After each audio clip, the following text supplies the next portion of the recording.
Preciso falar também sobre o Flamengo, que respondeu a uma sugestão feita por Gonzalo Plata, atacante que interessa também ao Timão. A gente fala também sobre o interesse do Rennes da França em Fabrício Bruno. Tem ex-jogador do Flamengo cotado para garantir negociação milionária para a Arábia Saudita. Isso sem falar nas últimas de mercado, bastidores, finanças e muito mais. Fala aí pessoal, sou Jorge Nicola, bem-vindos a mais um vídeo do canal. Ótimo ter vocês por aqui. Sem perder tempo, pedir para deixar like, para se inscrever no canal e ativar todas as notificações e assim você é avisado quando pintar vídeo novo. Combinado? Para sobre o SBT que fez proposta oficial à Liga Forte União. Aquela liga que contrasta com a Libra e que tem mais clubes nas séries A e B do que a rival. A ideia do SBT é anunciar ainda nessa semana acordo para os direitos de transmissão do Campeonato Brasileiro entre 2025 e 2029 na TV aberta. A proposta já foi endereçada às mãos da LFU e agora aguarda-se por uma resposta. Importante contar que essa proposta é de 2 bilhões e 600 milhões de reais para a exibição dos campeonatos de 2025, 26, 27, 28 e 29, 5 temporadas. Informação trazida em primeira mão pelo meu amigo Gabriel Wacker. Só para completar, a proposta feita pelo SBT visa a transmissão de uma partida exclusiva por rodada. Nenhum outro lugar vai exibir a partida do SBT. A LFU já havia acenado com essa possibilidade de garantir à TV aberta um jogo exclusivo por rodada. O fato de o Corinthians ter fechado com a LFU também agradou ao SBT, até porque o Corinthians é o clube mais popular do estado de São Paulo, onde o SBT costuma ter suas maiores audiências. Bora falar agora sobre o Rennes da França, mais um interessado em Fabrício Bruno. Zagueiro titular absoluto do Flamengo, chegou a ser convocado para a seleção brasileira e só não está jogando no West Ham porque o próprio Fabrício Bruno recusou uma oferta do clube inglês. Vale a lembrança de que o Flamengo já havia aceitado 15 milhões de euros para fechar esse acordo. O jornalista Fabrício Romano contou nessa quinta-feira que o Rennes da França é o mais novo interessado, já fez contato com representantes do atleta e promete uma proposta para os próximos dias em relação ao Flamengo. O que se sabe é que 15 milhões de euros é a pedida do Fla. Resta saber também se agora o Fabrício Bruno vai topar a negociação. Na oportunidade em relação ao West Ham, ele considerou que o salário a mais que ele teria era muito pequeno, perto dos custos que ele passaria a ter por morar no futebol inglês. Só para arrematar em relação ao Flamengo, rubro-negro aceitou a proposta de 6 milhões de euros do Red Bull Bragantino pelo meio atacante Matheus Gonçalves. O negócio só não foi fechado ainda por conta dos percentuais. Red Bull topa bancar 6 milhões de euros por 70% dos direitos econômicos. O Fla quer ficar com 50% dos direitos. Bora falar sobre Zico, que foi roubado em cerca de 3 milhões de reais em Paris. Levaram dele um relógio Rolex, além de uma pasta com diamantes e dinheiro. Caramba! Bora falar agora sobre um ex-jogador do Flamengo que não para de chamar atenção no exterior, mas que o Flamengo não tem qualquer percentual. Quero falar sobre Otávio. Você lembra dele, né? Zagueiro revelado na Gávea, hoje com 22 anos de idade, pertence ao Porto, titular absoluto. A notícia é de que ele interessa a duas equipes da Arábia Saudita, que prometem proposta pesada para os próximos dias. A ideia é tirar o atleta ainda nessa janela de transferências. Multa rescisória do Otávio é de 50 milhões de euros. E os empresários têm trabalhado com a possibilidade de uma oferta bem superior aos 12 milhões de euros que foram investidos pelo Porto quando da contratação do atleta em janeiro desse ano. E aqui que vem a parte ruim para o torcedor do Flamengo. Primeiro porque o Otávio foi comprado pelo Famalicão em janeiro do ano passado por míseros 500 mil euros. Esse valor deu direito ao clube português a ter 70% dos direitos econômicos.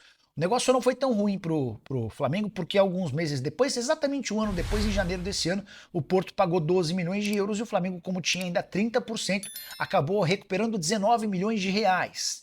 O problema é que se agora houver uma transferência, por exemplo, de 20, 25 milhões de euros para a Arábia Saudita, o rubro-negro só vai ter direito a um pequeno percentual, que vale pelo mecanismo de solidariedade, mas nenhum percentual em relação aos direitos econômicos. Se dá para dizer que Marcos Braz, Bruno Spindel e companhia mandaram muito mal na negociação de algum atleta, esse atleta é o Otávio. Ou você pensa diferente, já use espaço para comentário e diga o que você pensa, beleza? Quero falar agora sobre o Flamengo desperdiçando um caminhão de dinheiro. E esse vídeo que eu estou contando para vocês só reforça a importância de o Fla construir seu próprio estádio. Pois bem, rubro-negro é com folga dono da melhor média de público do Campeonato Brasileiro, mas é só o quinto que mais fatura com bilheteria. Vamos aos números. A média de público do Flamengo é de 51 mil pessoas contra 43 mil do São Paulo, 41 mil do Corinthians, 37 mil de média do Bahia, além de 31 mil do Palmeiras e 30 mil do Atlético Mineiro. Beleza? A renda bruta. O Flamengo é disparado o clube que mais gera receita com bilheteria. Renda bruta é quanto se arrecada com jogos, incluindo todas as taxas, impostos e tudo mais. O Flamengo tem 29 milhões e meio de reais de arrecadação bruta com seus jogos como mandante no primeiro turno do Campeonato Brasileiro. O problema é que desses quase 30 milhões sobram apenas 10 milhões e 800 mil reais. Quase 19 milhões de reais desperdiçados, com taxas, impostos, aluguel, taxa para Ferge, entre outros. Quase 2/3 do dinheiro que foi movimentado não ficou com o verdadeiro dono, o Flamengo. Se não fosse pela torcida rubro-negra e não existiriam esses quase 30 milhões de renda bruta. Por conta disso, apesar de ter a maior renda bruta, o Flamengo aparece apenas como o quinto, com a maior renda líquida. A renda líquida é quanto sobra da bilheteria, descontando todos os impostos. Quem mais arrecadou foi o Palmeiras, 17 milhões e 700 mil, seguido pelo São Paulo com 14 milhões e meio de reais. O Galo é o terceiro com 12 milhões, Corinthians é o quarto com 11 milhões e 300, só depois aparece o Flamengo com 10 milhões e 800 mil reais. Quero falar agora sobre Michael, alvo dos desejos de vários torcedores de futebol no Brasil. Informação que surge nessa sexta-feira é de que o Al Hilal mudou a estratégia em relação ao atacante. A verdade é que o Jorge Jesus, o técnico do time saudita, e os dirigentes do clube vinham numa queda de braço. JJ pedindo que o Michael ficasse até dezembro, o contrato dele se encerra em janeiro, e o pessoal do Al Hilal tentando abrir mão do atleta para que essa vaga de estrangeiro pudesse ser melhor utilizada. A partir de setembro, o Neymar vai estar em campo, então é uma vaga a mais. Existe a necessidade de liberar uma vaga de estrangeiro, mas não é só isso. O Vitor Roque, atacante brasileiro que pertencia ao Atlético Paranaense e foi vendido ao Barcelona, tem conversas com o Al Hilal. O Al Hilal tá louco para contratar o jogador do Barcelona, ainda que precise gastar um caminhão de dinheiro. Vale a lembrança de que o Barça o contratou do Atlético Paranaense por 74 milhões de euros, para que possa abrigar a volta do Neymar, para que o Vitor Roque possa ser comprado. O Al Hilal precisa se desfazer de alguns estrangeiros e a ideia é ter o Michael somente até a final da Supertaça da Arábia Saudita, que está marcada para o dia 13 de agosto. A tendência é que a partir daí ele seja liberado para procurar novo clube. Negócio ou situação que interessa a vários clubes brasileiros, só precisamos lembrar que a janela por aqui termina em 2 de setembro, então vai haver pouco mais de meio mês para que os clubes brasileiros possam avançar em relação ao Michael. Atleta que conversou muito com o Flamengo nas últimas janelas, ele tinha um acordo verbal com o Marcos Braz de que voltaria ao rubro-negro. Os São Paulinos vivem especulando essa possibilidade pelo fato de o Michael ser torcedor do São Paulo. O Corinthians já tentou em algumas janelas a contratação do atleta, enfim, não vão faltar interessados no bom atacante de lado de campo, que tem números bem legais por lá. Bora falar agora sobre o Flamengo que decidiu responder sobre a possibilidade de contratar Gonzalo Plata. Esse é um atacante equatoriano que surgiu muito bem no futebol português com a camisa do Sporting. Passou pela Espanha e nesse momento defende o Al Saad, lá do Catar. Teve negociações com o Corinthians, o Timão não conseguiu chegar aos denominadores, às cifras que o Al Saad pede. Em relação ao Flamengo, foi uma sugestão dos representantes do atleta, até que sabem, os representantes do atleta sabem que o Flamengo busca um atacante de lado de campo e tem esbarrado nas tratativas com o Zenit pelo Claudinho. Pois bem, depois de analisar internamente os prós e contras do Gonzalo Plata, o Flamengo decidiu que não vai avançar nessa negociação, não apresentará proposta. A avaliação interna é de que o Plata é inferior ao Claudinho e vai custar mais. Não em relação à aquisição dos direitos econômicos, mas salário. Tudo porque lá no Catar ele ganha 2 milhões e 300 mil reais por mês e não aceita uma redução dos seus vencimentos. Ninguém no Flamengo hoje ganha tal salário. Ninguém no futebol brasileiro entre atletas ganha tanto. Só para arrematar, a compra do jogador não sairia por menos do que 12 milhões de euros, valor investido na temporada passada pelo Al Saad quando o comprou. Ainda sobre o Fla, contar que Maximiliano Araújo, que foi sugerido ao Flamengo também não empolgou, atacante uruguaio de 24 anos de idade que pertence ao Toluca. Para completar, Matheus Cunha, goleiro reserva do Rossi, interessa ao Persépolis, time do Irã. Não acredito que essa negociação possa avançar. Também tem gente cravando que Everton Araújo, volante de 21 anos de idade, tem sido monitorado pelo time B do Atlético de Madrid. Será que faz sentido? Time do Atlético de Madrid buscar um jogador que quase não é utilizado no Fla? Enfim, aguardemos cenas dos próximos capítulos. Vou ficar de olho nessas novidades para contar para vocês, tá bom? Vamos para as informações? Alguns dados aqui. Lembrando que chegamos ao fim do primeiro turno. Flamengo e Atlético Goianiense é a abertura do segundo turno. Óbvio, Internacional, por exemplo, está com 5 jogos a disputar ainda no turno. Criciúma, 2 jogos a menos. Muita coisa, muito jogo ainda a ser disputado pelo primeiro turno. Mas levando em consideração que o Flamengo, Botafogo, Palmeiras terminaram ali o primeiro turno, o Flamengo lidera a média de público no primeiro turno do Brasileirão 2024. Para vocês terem noção, o Flamengo, primeiro colocado, 51.235 pessoas. Vocês têm noção disso? Uma média de público presente de mais de 50 mil. Isso é assustador, óbvio, de maneira positiva. Mas o que a torcida do Flamengo faz, ó, é para aplaudir. O segundo colocado é o São Paulo com 43 mil. Olha a diferença. Quase 10 mil de diferença na média. 43.156. Terceiro colocado, Corinthians, 42.180. Quarto colocado, Bahia, 37.240. E o quinto colocado é o Palmeiras, 30.928. O que me surpreende é o Botafogo, mesmo líder atualmente, não está nem no top 5 de média de público no primeiro turno. Eu acho isso feio demais. Porém, enfim, fica aí o registro para vocês. Outra estatística importante, o Pedro foi o líder em gols e em participações em gols no primeiro turno do Brasileirão 2024. 18 jogos, 9 gols, 5 assistências, ou seja, 14 participações, 102 minutos para disputar uma participação de gol, 56% de conversão de chances claras, 5 grandes chances criadas e uma nota aí lá no site SofaScore de 7.4. Bem demais o Pedro no primeiro turno, tá voando de fato. Por falar em Pedro, o Carlinho tem sido um jogador que tem entrado muito ali no setor ofensivo,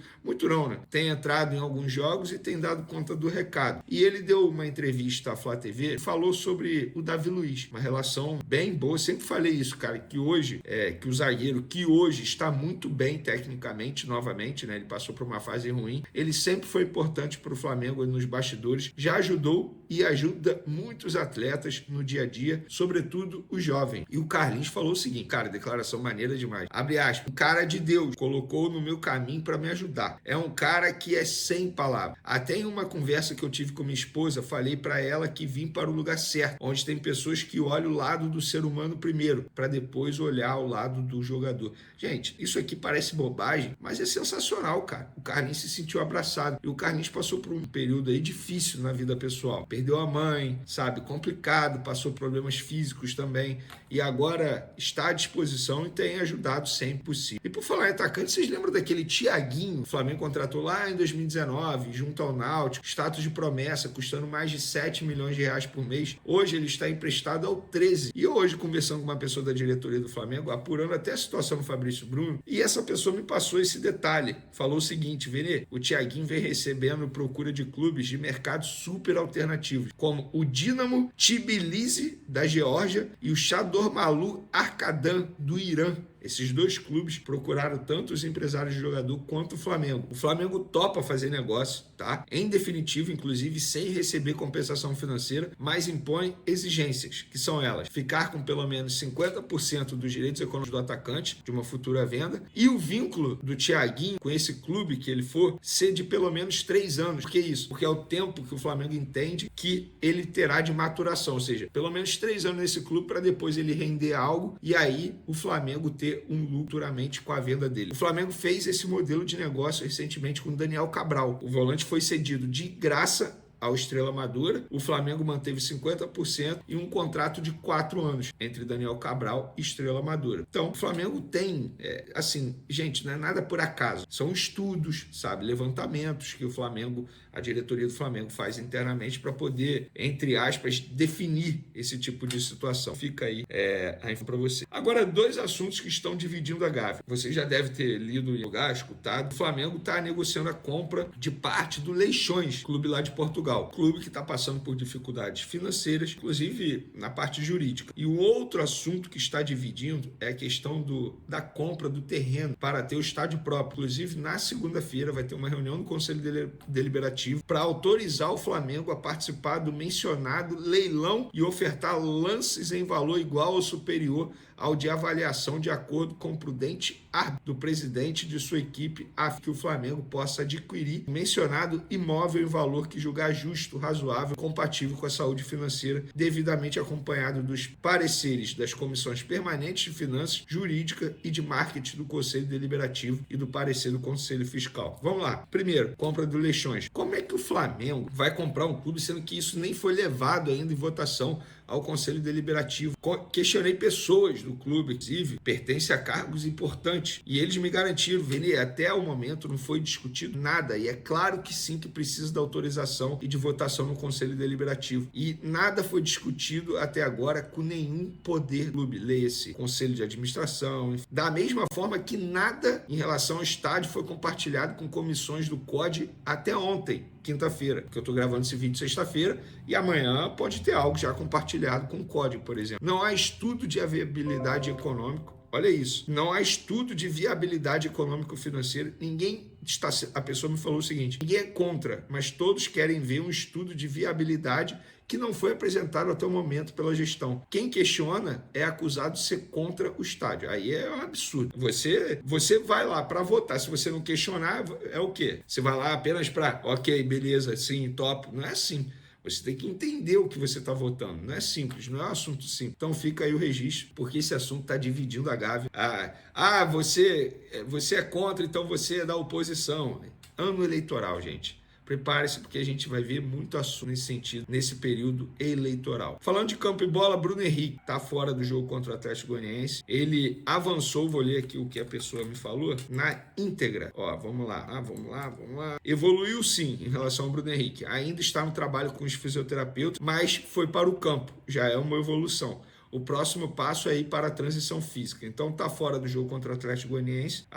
O departamento médico, os fisioterapeutas tentam deixá-lo à disposição para quarta-feira, quando o Flamengo enfrenta o Palmeiras no jogo de ida da Copa do Brasil. Para mim seria um baita reforço caseiro. Lembrando que é só o Bruno Henrique que está entregue ao DM, aos fisioterapeutas e demais jogadores estão à disposição do técnico Tite. Fabrício Bruno, galera. Ontem a gente trouxe aqui no vídeo que o Fabrício Romano, jornalista italiano, noticiou que o Rennes tem interesse no Fabrício. Lá no Flamengo me disseram o seguinte, os empresários nos avisaram que o Rennes já fez uma proposta e tem interesse no jogador. Fez uma proposta para o jogador e agora o Flamengo aguarda a proposta chegar lá no clube. Para tirar o Fabrício Bruno do Flamengo, vou falar exatamente o que essas duas pessoas me falaram. Não será fácil. O clube terá que fazer muito esforço financeiro para tirar o Fabrício Bruno da gente. Nós havíamos aceitado a proposta do West Ham, porque era uma proposta que a gente entendia que era muito boa para a gente. Se não for uma proposta nesse nível, vai ser difícil tirá-lo daqui. É isso. Então o Rennes, de fato, tem interesse, já fez proposta ao jogador, segundo foi passado à diretoria do Flamengo, pelos empresários do atleta, e agora vai ter essa negociação aí com o Flamengo. Se vai dar certo, só o tempo dirá, e nós aqui do canal Vene Casagrande, no caso, eu, estaremos acompanhando de perto para poder noticiar para vocês passo a passo dessa possível novela, como é a novela do Claudinho, que nesse momento está no Vale a Pena Ver de Novo, porque não tem nenhuma novidade. Fala, nação rubro-negra. Hoje vamos falar sobre um assunto que está mexendo com o coração dos flamenguistas, a negociação com o meia Claudinho. Nosso sonho antigo continua mais vivo do que nunca, mas a chegada do jogador ao Rio de Janeiro ainda enfrenta alguns obstáculos. Após ficar fora da partida contra o Krylia Sovetov devido às negociações com o Flamengo, Claudinho voltou a ser relacionado pelo Zenit e viajou com o time para enfrentar o Rubin Kazan neste sábado pelo Campeonato Russo. A diretoria do Flamengo já tem um acordo com Claudinho e está envolvida em uma verdadeira partida de xadrez com os russos. Mesmo após fazer sua jogada e não obter resposta, o Flamengo mantém sua proposta e espera que o jogador, junto com seu staff, consiga convencer o Zenit a liberá-lo. Claudinho vê com bons olhos a possibilidade de retornar ao Brasil após 3 anos na Rússia. Em entrevista ao canal Charla Podcast no YouTube, na última segunda-feira, o presidente do Flamengo, Rodolfo Landim, expressou sua crença de que Claudinho está infeliz na Rússia. Ele mencionou as dificuldades enfrentadas pelos clubes russos devido à guerra com a Ucrânia em 2022, que resultaram na proibição de participar de torneios internacionais. O jogador também tem o lado dele de disputar campeonatos internacionais. Lá, ele não pode disputar os campeonatos europeus. Estamos usando essa vontade potencial de ele querer voltar, sempre em contato com ele. Imagino que o jogador não esteja feliz lá. Como será o comportamento do clube diante do posicionamento do jogador? A janela fecha só em 2 de setembro. No fundo, acreditamos em bom senso, mesmo sendo russo, declarou Landim, mostrando paciência e esperança por um final feliz na negociação. O Flamengo inicialmente ofereceu 15 milhões de euros, cerca de 89,1 milhões de reais, mesmo valor que o Zenit recusou no ano passado. Recentemente, o clube aceitou aumentar a oferta, chegando próximo aos 18 milhões de euros, aproximadamente 106,9 milhões de reais, solicitados pelo Zenit, de forma parcelada. No entanto, os russos ainda não responderam, indicando que não estão dispostos a vender o jogador. Mesmo assim, a diretoria rubro-negra continua insistindo, com os olhos voltados para o prazo da janela de transferências. Claudinho tem um histórico impressionante no Zenit, com 103 jogos, 20 gols e 23 assistências. Ele conquistou 3 vezes o campeonato russo, 2 Supercopas da Rússia e uma Taça da Rússia. Além disso, foi eleito o melhor jogador do campeonato russo na temporada 2021-2022. Seu contrato com o Zenit é válido até o meio de 2027. E aí, nação, o que vocês acham dessa novela? Será que Claudinho vai finalmente vestir o manto sagrado? Deixem suas opiniões nos comentários, curtam o vídeo e se inscrevam no canal para mais conteúdo sobre o Mengão. Vamos juntos torcer por um desfecho positivo nessa negociação e continuar acreditando no nosso Flamengo.